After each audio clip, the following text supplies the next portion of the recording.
for Berlin 2012, and we're taking a look at Acer's Aspire S7. This is actually a laptop that we first saw at Computex, but wanted to come back and take another look at it because this is actually very, very impressive in hardware terms and specifications. Firstly, because of this amazing thinness that it has. The first time that I took a look at it, I thought it was just a tablet with a detachable keyboard, but it is in fact a Windows 8 laptop. It runs an Intel Core i5 or Core i7 low voltage processor. This particular one in front of us has a 1.9 gigahertz Core i7, and it has a touchpad, it has a keyboard as most laptops, so you can unlock your home screen like so.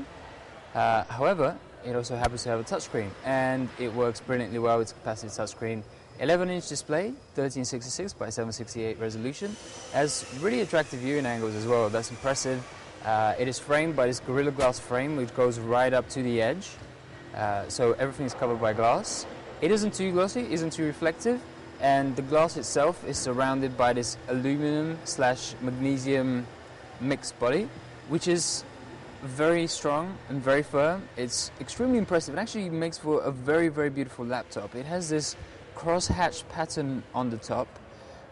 It is very rigid and very impressive. You got a few status lights down here, a couple of vents for the processor and the cooling, HDMI port. There's a couple of USB 3.0 ports, in fact. And funnily enough, there's a power button over here on the side. As I say, it really reminds you of a tablet. It's so thin. You know, it feels like a really high quality, really premium device that we're looking at here. So physically it's very impressive, but there is one thing that we noticed over here, and one of the issues is that it's actually a bit of a nightmare to open up.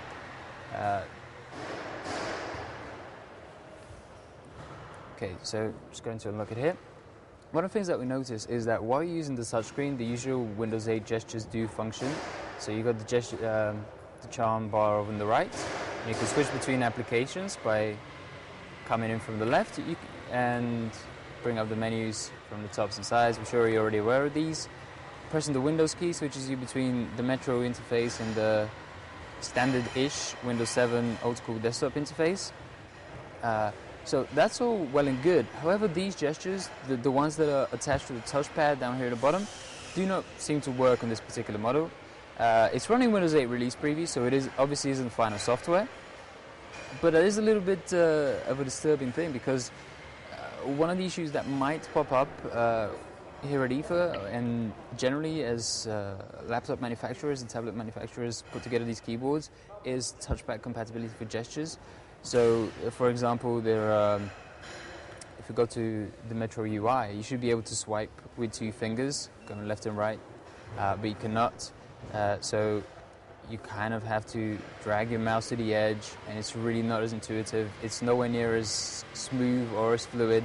It's one of Microsoft's big words with Windows 8 fluidity, which is brilliant when you do it with your finger and when you're using the touchscreen, but not so much with the touchpad. So hopefully Acer sorts this out in advance of releasing this laptop on sale. We don't have any release date information, we don't have a price.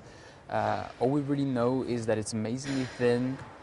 It works really quickly, it has a really attractive display and a really attractive design, and we'd like to see more of it. Actually, just a final note to say that the battery life is rated for 6 hours.